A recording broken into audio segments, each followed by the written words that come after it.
žmogus, kuris atsiprašo po konflikto, žmogus, kuris prisima atsakomybę už kažką, ką jis padarė ne taip ar nepadarė, jisai turi daugiau galios santykiuose.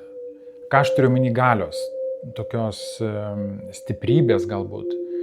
Todėl, kad iš tikrųjų reikia sąmoningumo ir atvirumo pripažinti, kad tai buvo mano kaltė, kad aš kažko nepadariau, ar ateiti atsiprašyti, reikia, galima sakyti, turėti kiaušų.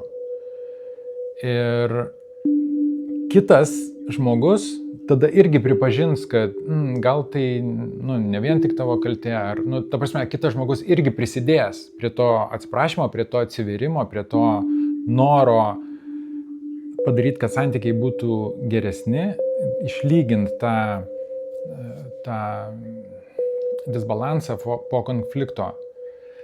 Bet jeigu to nėra,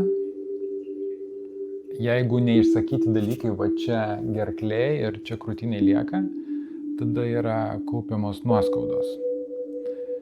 Ir tada tos nuoskaudos išlenda, kai kažkas jau kai išlenda tada, kai jau kibiras pilnas, jau šūdai pradeda bėgti per viršų.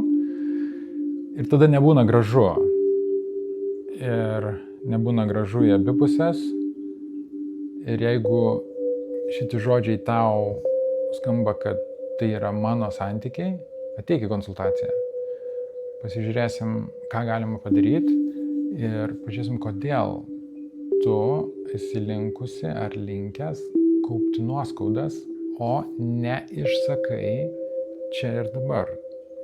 Kas trukdo?